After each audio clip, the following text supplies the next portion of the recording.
I guess, I'm special. We'll take it. We'll take it. Oh man. Like Well, I think I know some people that can, if you just buy a playing kit, they can hook you up with the multiple triple digit jersey numbers if you want. Good to know. Good to know. I like it. well, hello world. We are live, and we are Shades of Blue. There's Tom under his Sharpie Charlie. Don't get confused by his new pseudo name. And we are here for our kickoff show. Shout outs to everyone watching on FanFest Live. Shout out to everyone watching on the YouTubes. Uh, yeah, shout out to people watching on Twitter. Let me mute this YouTube so I don't hear my voice. That was a little jarring. Uh, but Tom Bomb, your face. Hi, hello. How you been? How you feeling? So I have been recovering. Had a slight car accident. Well, I say slight, and the car is totaled, but um, kind of bumped my head a little bit on the steering wheel, so things were kind of dizzy for a few days, but feeling better. Glad to be back with you fellas. Happy to chop it up about some Man City football here. So happy to see you, Tom. Happy to hear your voice. It has not been the same without it in my life the past week or two. So this is a beautiful, beautiful day. Amen. Like, and I don't know where everybody else, where what weather-wise is everywhere else in the country, but up here in the mountains, it's about to be 70 degrees here. The sun is shining. It's been a beautiful day. I've been very productive this morning. So, yeah. Well, obviously we can see the sun shining in sunny California, but it's You a know, gorgeous day here too. It's actually so nice. I made me a margarita. mm, Mm. very nice. It's very tasty, very tasty. Speaking of sunny California, how is it in sunny California? How are you feeling, Sharpie? I'm okay. My back's a little tight. I don't know if I tweaked it playing ball this week or and working out, just doing too much too soon. But with the weather, it's the high of 70. It's already 60 right now. Should be 70 to 73. Clear skies, views for miles. It's a beautiful day. Beautiful day. Great day to talk some city. What's up, Citizen Duck? Let's go, lads. Well, let's get into it. Let's get into about the starting 11 for our starting 11. Halan, he made the remarkable return. We have Ederson, Stones, Akanji, Diaz, Ake, Rodri, KDB, Gundo, Mahrez, Grealish, and Halan up top. So obviously, this is. Uh, I feel like this is a great lineup. So there's no need to like be like, "Oh, I think it's great. I think it's great. This four Stones, Akanji, Diaz, Ake. Do you think this is like the four that he would put up? Because this seems to be he's running it back. Um, I think so. When I look at this lineup, what I instantly think is that I think of Pep's comments of this week about Kyle Walker not having really the skill set to invert into the midfield. So I look at this and I instantly see a back three with John Stones inverting, which is interesting to me because I think that like Pep's already said, like there's a difference between when he starts Rico versus when he starts John Stones. So he wants that physicality. So to me, this is probably the most dominant lineup that we could put up, like to physically Okay. imposing. Okay. Um, uh, so I think that that's interesting that that's Pep's setup, like that he wants to physically impose this particular impose on the Southampton, even with Southampton's kind of lack of talent. And I wonder if that like, honestly has to do a lot with Romeo Lavia. Oh, that's a good shout. To everything to Tom's point, I just want to add, this is, I think, aside from Foden, I think you could argue missing out because of the appendectomy. I could think you could say this is the top person at each position that we can put out. Because of the system, because of the tactics, as Tom alluded to with Pep's comments. If it was a straight up back four, yes, Kyle Walker's the first choice right back, no questions asked. But we aren't playing John Stones as a fullback. John Stones is a DM. We have two holding DMs. It's a double pivot with Rodri and Stones, and I love it. I think it's the flexibility you need. Let's talk about defending set pieces, right? You put in Rico Lewis, you got somebody 5'9", 5'10". You got John Stones, you got a 6'3" giant. I think these things matter when it comes to protecting the ways we could get beat, because it's not like it's like we're gonna beat ourselves. It's the set pieces that get us. It's the ball that somebody doesn't clear, that type of thing. So I believe that Pep makes sure, hey, this guy has the skills to do it offensively and he offers it defensively. So this is the best way to go. And fantastic having both of you back. I miss chatting. So lack of talent in the size, what you were talking about, Tom, that's perfect because when we lost to them in the EFL Cup, obviously Pep played a second, like a B team, quote unquote, but it still had significantly, it was a smaller side. Sergio Gomez started, Kyle Walker as a right center back, and Cancelo on the right. And it, right then and there, that's like you said, Sharpie, replacing a Kyle Walker, Sergio Gomez, and with a John Stones in a set piece. That is a significant jump. And I feel like someone on Twitter, like, put all the heights of some of the supposed people that could be coming to City. And it's just like, people kind of came at us for being little dudes and we could get knocked around a few years ago with Halan, with some of the changes that people have come in with our formation that we are now. We're the big dudes. We are now knocking people around. And that is a really cool thing to see. And that's in, the growth and the adjustments of, I guess, Pep has made on the side. Last thoughts on this lineup before we start talking about the other team? One more thought. I think that was Tom's sister by Tom's sister. I love the fact that Mahrez and Grealish they've transformed from the pair that brought us angst and anxiety at the start of the season. Remember, we were like, oh my God, it's Grealish, it's Mahrez. How are we going to score? What are we going to do? To now we're in a groove. We're seeing players who are top players in the world playing like the best players in the world, their position, like, not the best, but one of the best in their position. And I have all the confidence now. Like I don't worry at all. Like there's no fear, no worry, no anxiety. I think the only the only nitpicky thing that I will say is that when KDB and Gundo start together, I'm always a little bit nervous about us getting hit on the counter because they both sometimes. I know that Sharpie's made the point that KDB is a 10. He's not an 8. He's not going to get box to box all the time. And I think that Gundo makes good runs into the box from the midfield, but sometimes his defensive responsibility is not as intense as, say, Bernardo Silva's is. And but again, when you're playing a team like Southampton, you would hope that unless you give up a set piece to James Ward-Prowse, that's as pretty much as dominant as they're going to be, right? So you just hope that doesn't get us in trouble later in the match. And the perfect transition to look at Southampton side.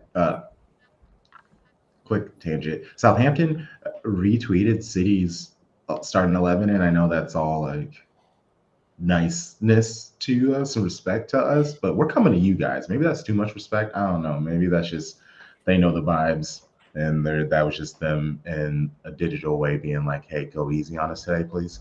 Basinu is the keeper. Maitland-Niles, Bella Kotchap, Bednarek, Kyle Walker-Peters, Romeo Lavia, miss you, Ward-Prowse, Anyone want to take a go on that name? Elionisi? Walcott? You got it. You hit it. Yep. Mhm. Shouts, appreciate it. Alcaraz and Kalmaldine. I don't really know, like, are any of these people able to make us pay on a counter realistically? Kyle Walker's Peters, he actually does pretty well against us. He's prone to playing up against teams, but then there's a reason why he's on Southampton. I also caught myself. I was about to curse. Look at this growth. Look at this growth. Not cursing on a Saturday. Sunday, I'm good. Saturday, it's a little sketch. But Tom, how are you feeling about that? Yeah, I would say that Kyle Walker Peters has definitely had a certain level of success against us, but I also think that that is a result of the fact that um, the opposing fullback that he was always playing against would have been João Cancelo, and we know that defense was never really what he wanted to focus on. Like Cancelo? now you think about who like on that side would be Nathan Ake, who you could legit say I would say that has been City's best defender this year. You could say that he has been one of the best left backs in this particular league in the world. And so that doesn't necessarily worry me. I think that the only excuse me, I don't think that Theo Walcott really he doesn't really necessarily scare me on the counter. I think the biggest thing that scares me about Southampton would be just giving away dumb set pieces in and around the box for James Ward-Prowse to set the Premier League record. That's really what I would be concerned about against Southampton. From my vantage point, the fear, aside from the James Ward-Prowse set piece, which is deadly, and he's the best in the league at it, I think it just becomes complacency. Like, we are our own enemy today. If we go out and execute the game plan that Pep's put out, if we do our stuff, we play with tempo, right? We don't allow it to become a slower game. We play with that precision because Southampton will press. They have the legs to do it. If we break it, we should be clinical, find Holland up top. If we need to go over the top, we have Ederson to do it, right? I don't think Bednarik and Bella Kotchap, they won't shut Holland out. They're both physical, both pretty big center backs, but we have Holland. On the wings, Maitland-Niles is in for a long day against Grealish. If you remember him at Arsenal, he's a converted midfielder. He is not a natural left. Oh, sorry. He's on the left, so that'll be Mahrez giving him work. And Walker Peters, you have Grealish, who can help suppress his runs. So they're going to be defending a lot. And the matter is, like, if we can get that early goal, it kind of takes away the sting out of it. I'm sure the crowd will be hyped. This is huge for them as they're in relegation. I don't have the standings pulled up, but I think they're in the bottom three right now. Right? They're the bottom. So they're the bottom. So, they're just trying to get a point. They're going to do whatever it takes to get a point because that would be huge for them. So we just got to go dominate. Like, this is not a time to mess around. Don't play with our food, And so I understand Ward-Prowse is the man, and rightfully so. We should worry about his free kicks, but how will that happen? How will they get the ball that far up the pitch? Get City in a situation where we're going to end up fouling you around your box? I don't know. There's just too many what ifs that, again, if City played the way that they play, won't ever happen. And that is the point of Pep's ball, is to keep moments like James Ward-Prowse standing with a chance to score from the free kick from ever happening. So I don't know. I guess I get why we are worried, but I don't know. I'm not worried. I think Tom, can I make a quick point about? Oh, I'm sorry. Yeah. No. Go ahead, Charlie. I was going to say, Tom brought up a great point earlier about Ake, right, being the best defender on a team, and I think he is the best left back in the league. I also believe that, like, the reason Pep runs the 3-2 setup is to prevent the counter. You can have 5 attackers and not need that 6th attacker, like in a classic 4-3-3. So it's like you have Stones and Rodgers holding in the middle to break up that middle run, and then you have, the back three to help out. So I feel like we'll be set up for that, to be okay against it. Sorry, Tom.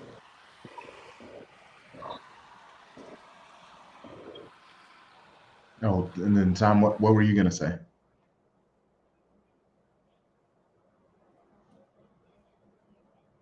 Oh no.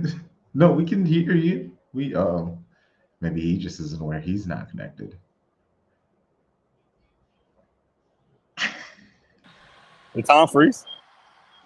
But he, yes, there we go. Okay, that's Tom Uh, froze. yeah, we were like, are we the ones frozen? Oh, that's kind of It's funny. always that moment with technology. Like, is it me? Just all pause at the same time. Special guest, say hello. Let's go. I was again grocery shop. I was in Target and I was running errands, and some random people walked by, and he just goes, Manchester City, and I just go, let's go, and the person goes, go Blues, and I was just like, let's go. But I Oh, that's took me a love. good like 2 or 3 seconds because of the fact that I don't hear it often. So like I totally had got yeah, it was like 2 or 3 steps before I was just like, oh, let's go. All those random people around us in Target were just like, what is happening right now? Oh, Beautiful moment. I love it. Beautiful moments. Man, I feel like whenever Tom's thing goes down, it goes down. It's never just like he Yeah. drops out. Yeah, no, it sucks. So I'm listening. I'm like, wait, I said this. I try to pass it back, but it's okay. Sometimes the pass is missed, and we got to get back on the pitch. Just had to get off a Hey, little bit. and we're live, so there's no even like me editing this out and acting like it never happened. I mean, I'm still gonna act like it never happened. All right, this is a part of the show. You don't know. But oh, pod tings. Intros are staying. I Okay. can get this off because people really ain't listening like that, like our episodes, and it ain't like on wax like that. I listened to City Pods over this week because I was talking about how I don't listen to them, and I was like, maybe that was mean. Maybe maybe that's not something I should be like at least saying out loud. But also, I don't care. This is potting. This is all jokes. It's hardy har la di da di da. People need to relax. Oh, he's back. Good. I'll save it for the pod. Hi. Oh, we just got technical difficulties over here. Like we don't have the business speed internet over here, unless y'all want to like start subscribing to our future Patreon. But that's later on down the road. But we were waiting on your response to Charlie's. How early did you cut out? So let's see. Charlie was talking about oh no, and then we lost Charlie. That's funny. Um, like how he was how Ake is the best defender on our club right now. He's also probably the best left back in the league right now, and that's probably where I cut out um on that. So I want to make sure that I'm making this point appropriately. So Tom Bottom said, "Hold on, you relate. I'm not gonna relate So this one." I heard you say that he's the best left back or Ake is the best left defender on our team and probably the best left back in the world, and then I kind of cut out from there. Gotcha. Okay. Best left back in the Premier League. I won't go world because that's rude to some people. But my point was, when you think about how can Southampton attack us, the counter is the only way. And our 3-2 setup, it gives us 5 attackers and 5 defenders. And so I think as long as Stones doesn't get too out of position, even if he does, you still have a back four with Rodri and the 3 center backs behind him.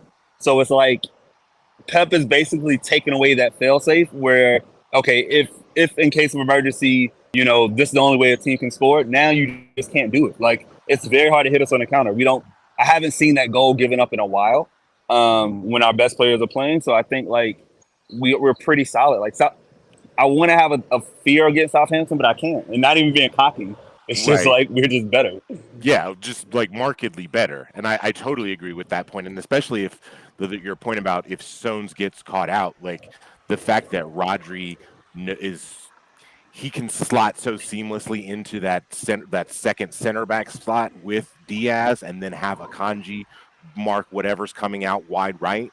Um, that's a very very salient point, especially for this particular match. I don't necessarily see Southampton hurting us in any way, but yeah, I think that this should be definitely a business trip for this club. Like I think that we should, be looking like we're going down to the South Coast and like we're here to handle our business, and then we're going to go home.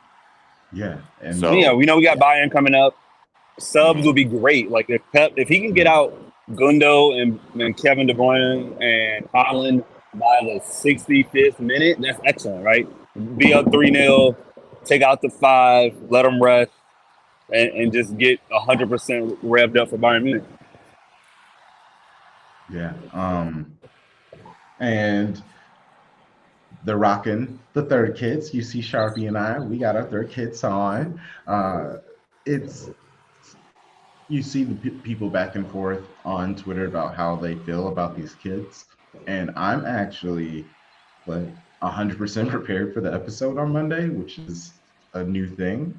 Took advantage of some time, so I might go through and look up the statistics of when City play in this kit, because I feel like more positive moments have happened. Maybe there were like a few bad moments early on in the season and it kind of just stuck with us, but it's definitely not like that PE rec shirt third kit from was that last year? See, that's when I like burned that kit out of my brain, like that 2 years ago. Oh, the one. Wait, Three are you years talking about ago. the one that said Man City across the front, like Yeah, last yeah, yeah. year's? Last year, Yeah. Yes, yeah, yeah. last year. Love that kid. Yeah, and like people dislike that one because a lot of bad things did happen on that kit. And I think maybe people are just carrying over that mindset to this year's. But it's just like I'm pretty sure a lot of most dope things for City, like goal wise, has happened in these kits. So yeah. Well, let's get these So I know score you predictions fellas out. get. Oh, sorry. Oh yeah. Oh no, I was going to say what you were going to say. Like, I didn't get to predict a score because I did not participate in the podcast, unfortunately, on Monday. But I am going to go with a 3-0 victory. I'm going to go with a Holland brace and a Jack Grealish goal. KDB 2 assists. Mm. Love it. I said 3-1 in the pod. Tom, I'm gonna go bigger. I want 4. I want to Let's go balls out. go. I want the Holland brace. Give me 1 for Mahrez, 1 for Grealish. I love the KDB 2 assists. 4-0. And my DT3 already on it. We're getting You ready, already know. DC. We're getting ready. You already know. Yeah. Sorry. So I actually think Southampton, they're just gonna, like you said, they're in this for the draw. I don't think they're gonna play open enough for us to get that. I don't see them like the only way we get 6, and as much as I would love that, is if we somehow get 2 in the first like 15 and then it's over, and then Southampton mentally are just kind of crumble, and then we can start doing some work on them. But I am sticking to the score that I gave in my Bitter and Blue article with Duck, 2-0. I think we're gonna squeeze through. They're not going to know what to do offensively. They're going to try to get us on the counter a couple of times, and when we shut that down, they're just going to be chasing shadows for the rest of the match. One more point. If I was betting, I would definitely go City -1.5. So win by 2. So if it's 3-1, 2-0, 4-2, whatever. But the goal differential is going to be key because who knows, in the case of a tie with Arsenal, which could happen if certain events go our way, we got to make sure that we have that tiebreaker. So I feel like it's a minimum 2 to make sure that we can get it going. Mm. Also, I'm not necessarily a gambling man, but I would say that this is definitely going to be a situation where you're going to see those City possession stats definitely north of 70% in this particular match. So if you can find that action somewhere, take it. But yeah, we're going to have the ball a lot in this particular match. All right. Love it. Let's go City. Yeah, let's go City. We'll get out of here. We'll leave you to it. And appreciate everyone who's hopped on and watched us and commented. We appreciate y'all. Let's go City. Let's go.